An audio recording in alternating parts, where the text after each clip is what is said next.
আমি এখন কাঁচা কলা আলু বড়া করে আলু দিয়ে তরকারি করে দেখাচ্ছি।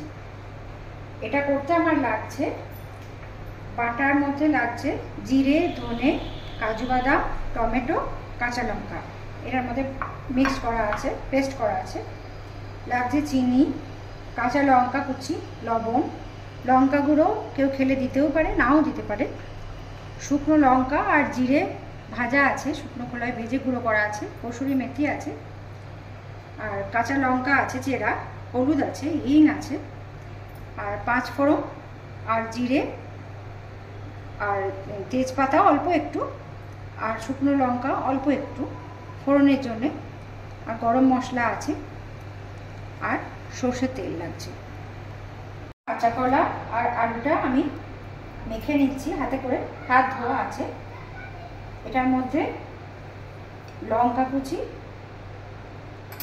আর ভাজা মশলা দিয়ে আর একটু লবণ দিয়ে আমি মেখে নেব।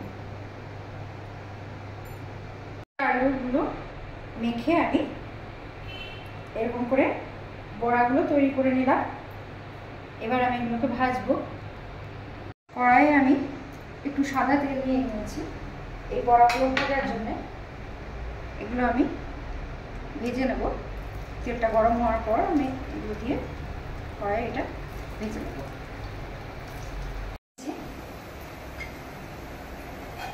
যারা কাঁচা কলা খান না তারা একবার এইভাবে বানিয়ে খেয়ে দেখবেন, খুব সুন্দর টেস্ট। আর কাঁচা কলার এই বড়াগুলো না শুধু চায়ের সাথেও খেতে পারেন।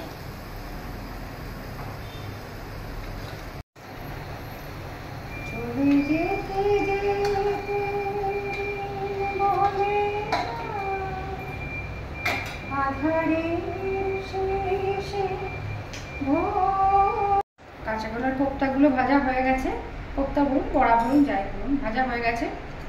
এবার আমি আলু দিয়ে যেটা তরকারি বা ডালনা রান্না করবো সেটার জন্য সর্ষের তেল দিলাম। এবার আমি আলুগুলোকে একটু ভেজে নেব।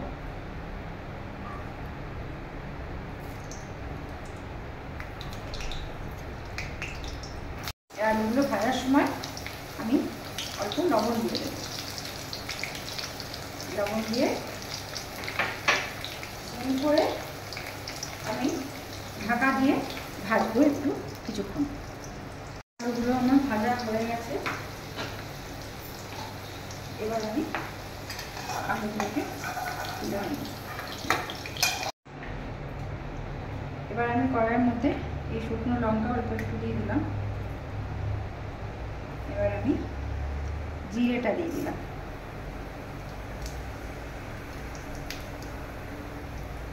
তারপর আমি 5 ফোড়নটা দিয়ে দিলাম।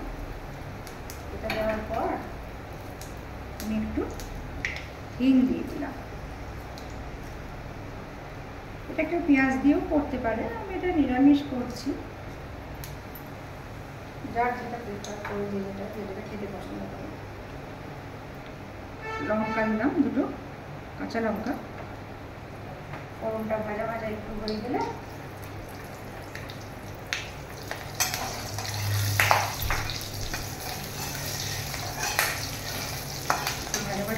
ফোড়নটা আমি এলাচ লবঙ্গ দারচিনিটা দিলাম। ফোড়নটা ভাজা ভাজা হয়ে গেছে আমার, সুন্দর একটা গন্ধ বেরিয়েছে ফোড়ন ভাজার। এরপর আমি তেজপাতাটা দিলাম। তেজপাতাটা দেওয়ার পর আমি যে আমার পেস্ট তৈরি করা আছে যেটা, সেটা দিলাম। একটু কষাবো।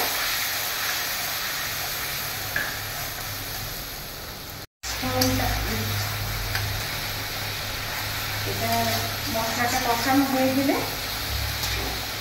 এর মধ্যে হলুদটা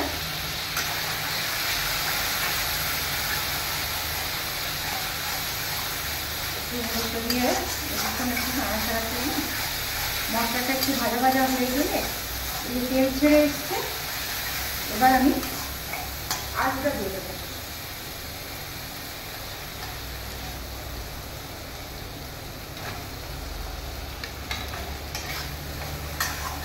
আলুটা দিয়ে একটু আমি সিদ্ধ হতে দেবো।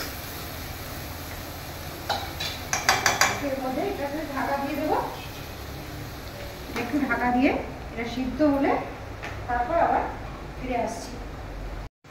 এবার ঢাকাটা খুলে একটু নাড়াচাড়া করে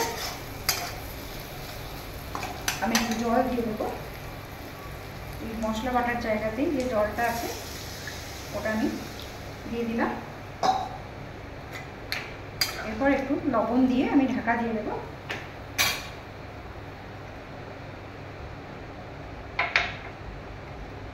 কোপ্তাগুলোতেও লবণ দেওয়া আছে, আলু ভাজার সময়ও লবণ দেওয়া আছে, তাই লবণটা একটু বুঝে দিতে হবে পরিমাণ মতো। যে যেরকম লবণ খায় সেরকম একটু বুঝে দিতে হবে।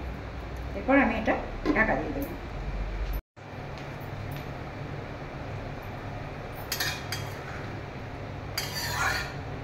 গ্রেভিটাতে সুন্দর গন্ধ এসছে, আলুটা সিদ্ধ হয়ে গেছে। এবার আমি এর মধ্যে কসুরি মেথিটা দিয়ে দিলাম।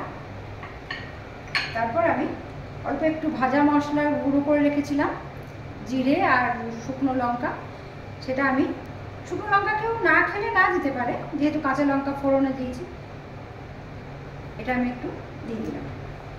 তারপর এর মধ্যে আমি এবার একটু চিনি দিয়ে দেবো। চিনি বা গুড় যে যা খায়, সুগার ফ্রি গুঁড়ো যে যা খায় সেই মিষ্টি দিতে পারে।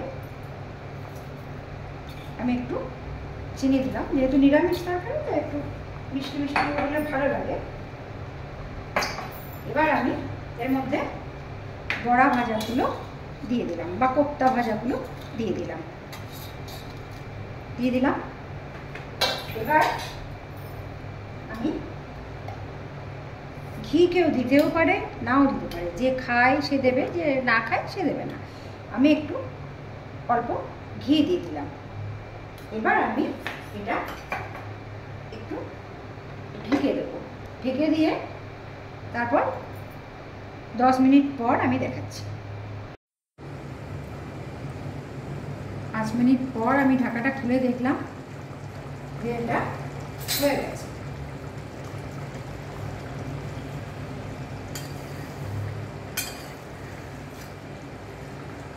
এবার এটা আমি পরিবেশন করে দেবো।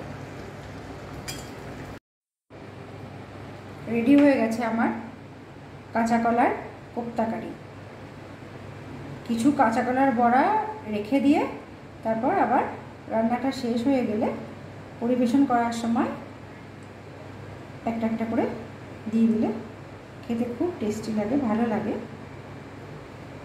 এটা বাড়িতে বানিয়ে দেখবেন, যদি খেতে খুব ভালো লাগে তাহলে খেয়ে তারপর লাইক করবেন, শেয়ার করবেন, সাবস্ক্রাইব করবেন। Thank you.